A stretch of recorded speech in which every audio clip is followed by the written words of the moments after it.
horse who raised their hand. There are a number of us. Thank you very much for your service. Let's get everybody done. Okay, thank you. Thank you for your service. We're going to be exiting the area here, and I'll mention the FMJ that's on the side here, the new aircraft. That's the naval version of the Texan. We'll see a number of those on the ground. I'll talk more about the engine motors. Yep. To the right here. So if you look at your six fingers, you'll see that. Kind of. You'll be able to see kind of in a moment as you start taking a right-hand turn. That was the frontline premier U.S. Air Force fighter during the Korean War conflict from 1950 to 1963. Pretty airplane. On the left is the best British fighter of World War II, the Supermarine Spitfire. It had the Merlin engine in it, so did the Hawker Hurricane. The plane was unusual in that it was in production at the start of World War II, and for the Brits that was September of 1939, up until the end of World War II, which was in May of 1945 in Europe. So a very versatile aircraft, major improvements over time. It was a much better airplane. It was a great airplane at the beginning of the war and a much better one at the end of the war. The aircraft you see ahead of us is a P-51 D or C model, which has a fuselage that's different from all the rest of them that you see here, or most of them. This is an earlier model that has metal running from the base of the tail to the top of the canopy. That gives the aircraft better performance than the bubble top canopy that you see on the D Delta model. It's 4 or 5 knots faster than the D model, but it has poorer vision to the rear, and that's a huge deal in a dogfighting fighter. So the D model, the Delta model, is the one that was made in the greatest numbers. The P-51 Mustang was introduced in the European conflict with the Army Air Forces in late 1943. It was a terrific dogfighter. It could fly fast, it could fly high, it was very maneuverable, but other fighters could do that too. The P-38, P-47 were excellent too, but they couldn't fly anywhere near as far as the P-51 Mustang could, and that was a big advantage over its American contemporaries. It gave the ability to escort our bombers deep into Germany that couldn't be provided by those other two fighters. So the P-51 Mustang really changed the complexion of the bomber war in Europe, and that was a necessary thing to do because in September of 1943, these Air Force bombers flew all the way into Schweinfurt and Regensburg, thinking that the machine guns on the bombers could defend the bombers against German attacking fighters. They were able to wait until all the escorting fighters flew back to England at the German border where the bombers went on, and 25% of the bombing force was lost because of the attack, well, ground fire too, but primarily because of the attacks of German fighters. So it didn't take a math genius to figure out that 4 missions like that and we're out of Air Force, you know, when you lose 25% of the force. So the authorities decided to discontinue any depenetration raids into Germany after that mission until the Mustang became available, which occurred a few months later, late 1943. So the P-51 Mustang increased the survival rate, improved the survival rate of bombers dramatically. This is a World War II reenacting area. It's a group of volunteers, reenactors who wear the clothing of and use the equipment of aviation support troops in the European theater during World War II. So you can go there after the tour and talk to them about the equipment they're using, the jobs they're doing, that sort of thing, and learn more about the lives that they were leading back in that era. Those of you who were Boy Scouts or Girl Scouts in the 50s and 60s or in the military Army days back in that area, you might remember the sweet smell of canvas when you go through that area. Also, very distinctive aroma. On our left, we're going to talk about the second and third aircraft, the O2 Cessna Skymaster, military version of that Skymaster, the old for observation. That aircraft is the second one that performed the mission of the Forward Air Controller, FAC, in Vietnam. The first one is the L-19. We'll talk about those in a couple minutes. But the O2 was the successor aircraft to that mission. What their mission was is to identify enemy troop concentration. Thank you for bringing your aircraft. Thank you. They were to identify enemy troop concentration and then fire smoke rockets into the troops on the ground to mark them and then call in fighter bombers to attack them. Unfortunately, the way they identified concentration of enemy troops was to offer themselves as bait. They flew low and slow, which is the only way these aircraft could fly. And when people shot at them, and several people shot at them from one spot, they knew that was concentration of troops, and so they could call in the attacking forces. So a very dangerous mission, and many of the pilots were injured and killed performing tough mission and brave people. Ahead of us are Soviet bloc aircraft. They're Cold War era planes, advanced trainers for the Chinese and Russians. They're Chinese Manching, the MiG-17 taking on. Got the afterburner on. That's a fun airplane to watch. MiG-17. You don't see that every day. So anyway, the Nanjing trainers were built by the Chinese. The Yak trainers were built by the Russians. Most of them stretched the landing gear, a couple of tail draggers. The purpose of those aircraft was to provide advanced training for the military pilots in the Soviet bloc countries.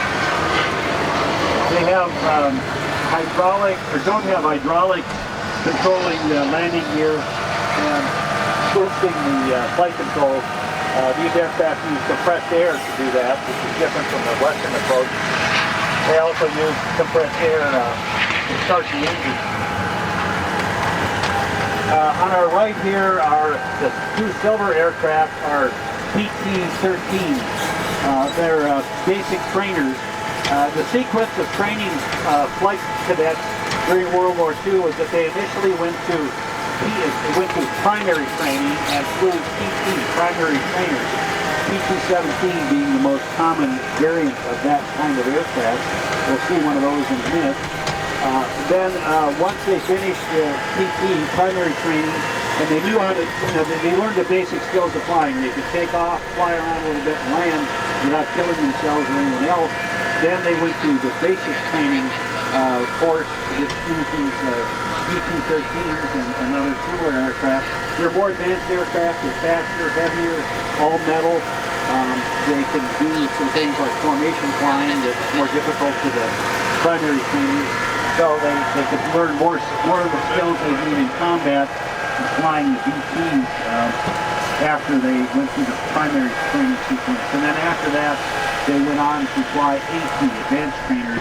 We'll talk more about them in a minute.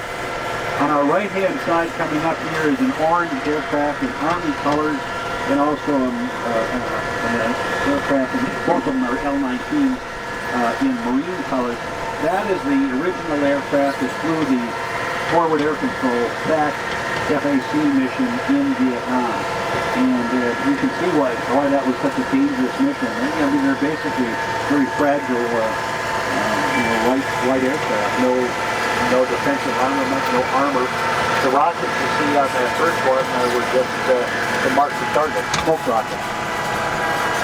The plane you see on your left, the yellow and blue one, is a Cornell. That was a primary trainer. It was used to train pilots in that initial training course. The more common aircraft, though, is the PT-17, the biplane. This is an aircraft that performed well. It was probably more dangerous, tougher to fly than it should have been, perhaps, but tens of thousands, really hundreds of thousands of pilots were trained to fly in that aircraft, including President Bush the Elder, who enlisted in the Navy, signed up for the Navy when he was 17 years old, and served as a naval aviator in the Pacific during World War II.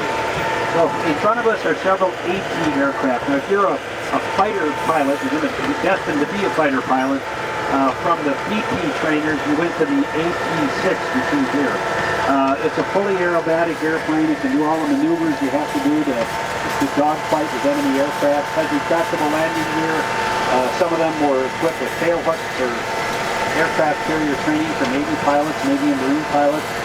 Some of them were equipped with machine guns so you could practice air-to-air gunnery and air-to-ground gunnery. So you learned all the skills you needed to learn with this kind of aircraft, and then went on to frontline fighter units. So after the AT-6, if you were going to be a fighter pilot, you'd fly a P-38, P-47, if you wanted to in the Army Air Forces.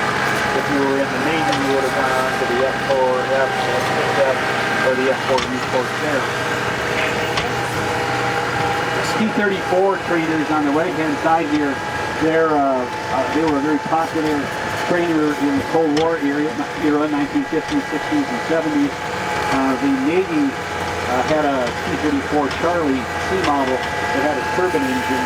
All of the ones that are on the grounds this morning have the more common piston engine.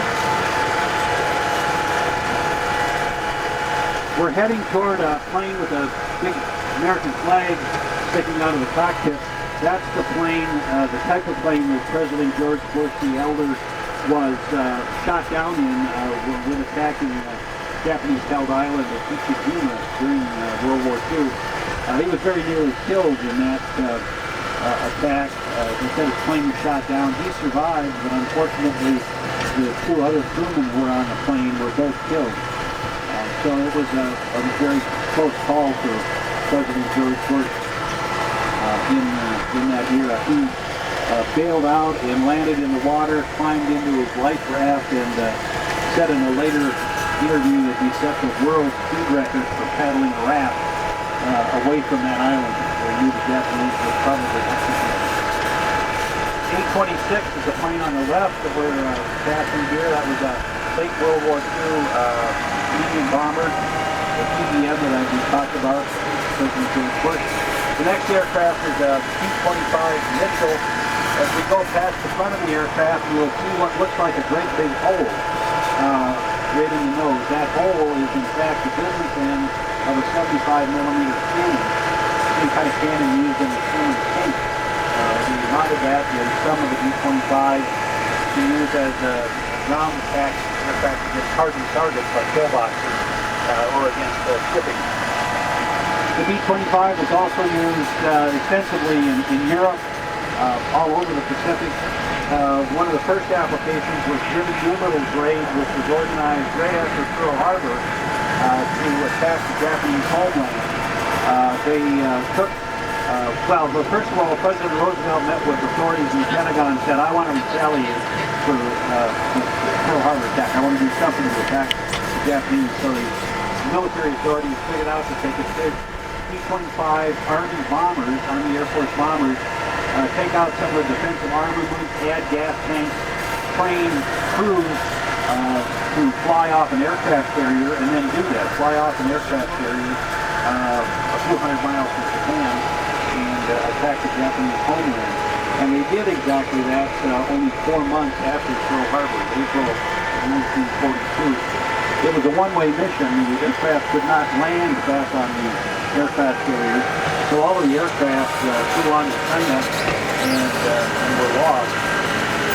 They had to take off earlier than they expected to, so they all ran out of fuel. About 200 crewmen were killed either in the crashes or they were captured by the Japanese due to the temperature of the wartime. So a very brave group of guys. The last one of them, Dick Cole, the last surviving Jimmy Doolittle raid member, died last October. He was 102 years old. He was at Oshkosh last year. I talked with him. He gets some book that way a few years later. Great guy. We're going to come up on a row of Beech 18 variants here, several twin-engine aircraft. B-18 was originally designed and built in the 1930s as an executive transport for maybe a small commercial airliner. It's the sort of aircraft that a business might buy to transport key personnel from A to B, the kind of thing that a light jet would do today, a business jet. One of the aircraft that was a variant of that was used extensively by the military was the BC-11, which was here a little earlier. It isn't anymore, but if you, without flying around probably, but if we talked about fighter pilots. If you were a fighter pilot, the last training plane you flew was the HC-6. If you were a multi-engine pilot, the last plane you flew was a variant of the HC-11, which had a bomber nose on it, so the bombardiers could train. Had a big plexiglass dome on the top, so that navigators could see star sightings, sun sightings with their sections, and then move on to the real aircraft. This plane on our right here is a Cessna, very similar to the plane that Sky King flew on his show back in the 50s. Some of the older folks might remember that, as I do. Sky King later moved on to a Cessna 310, but the first plane he flew was a Cessna C-45, like Civillian. Last plane in the row here is a Grumman Albatross, which is an amphibian. It can land on hard surfaces on land, and it can also land on water. Actually, what distinguishes a seaplane or an amphibian is they can land on water more than once. Many airplanes can land on the water once. It takes a seaplane or an amphibian to take off again and land again in the water. Very rugged aircraft used by the Air Force and the Coast Guard for search and rescue back in the 50s, 60s, 70s, say thousands of lives. Approaching C-47s, a number of them on the field, some of them by the grandstands for discussion groups this morning. They were originally designed as a commercial aircraft by the Douglas Company, DC-3, Douglas Commercial Model Number 3. That was in the mid-1930s, and it was immediately successful. It was the first commercial aircraft that could actually make money hauling people and a little bit of freight and some mail around. All the commercial aircraft prior to that would require a subsidy to keep doing that mission, but the DC-3 could make money on it. And it's still in use today. Probably not scheduled commercial airline service, although it might have some federal companies, but it's still used for all cargo. Yeah. There's also the C-47 has been converted to turboprop engine to our left, the two-pass. L-39 Albatross is on our left. That's another Soviet-bought Czechoslovakian aircraft that requires after-supply as with the MiG-17, we saw MiG-17 on takeoff as we were driving on a little earlier. The Navy plane right here is the Delta plane is an A-4 Skyhawk. That's the aircraft in which John McCain was nearly killed twice. First time when his plane was struck by an air missile on the deck of the aircraft carrier. It burst a fuel tank, dropped him, and the fuel burst in the plane. John had to exit the canopy car on a fuel plug and jump over a fuel plane to get to the airplane and survive, only to be shot down over the Vietnam and later for a few months later. He stayed for war for several years. The Fairey Firefly, the British aircraft here, and two Sky Raiders, A1 or AG Sky Raiders, just a huge single-engine aircraft. They could haul a larger bomb load than a B-17 World War II aircraft. Very tough, rugged aircraft, used extensively in Vietnam by the Air Force and the Navy. Hawker Sea Fury, the next British plane, and two F-8F aircraft. Real hot rod of an airplane.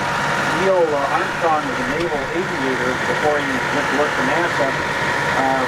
somewhere along the line, he was interviewed what's your favorite thing you've ever flown, and he said the FAS Bearcat. It's pretty high praise considering that he flew a lunar lander as the first man to land on the moon, like the FAS. The last two aircraft in a row there we just went past are the F6F, the F4U Corsair. Both helped drive the Japanese Hero from South to the Pacific in World War II. On our left, Mosquito, a Cavalry Mosquito, a British light bomber, reconnaissance aircraft, night fighter, very versatile plywood airplane. Rather than making it out of scarce aluminum, most of the aircraft, except the engines and landing gear, the propellers, on most of the aircraft is made out of plywood. So with that, we're coming to the end of our tour. We appreciate you joining us today. We want to, again, encourage you to join WARBIRDS in America. Stay on the TRAM if you'd like to do that. Return to the TRAM home site. If not, you don't want to stay on the TRAM and do that, so you'll need to leave the TRAM here. And the gift shop is just to the right. You can buy all kinds of t-shirts, sweatshirts, that sort of thing. We remember your day here today. And you can also get sunscreen. Looks like you might need that. So with that, we thank you much for joining us today. Have a good day.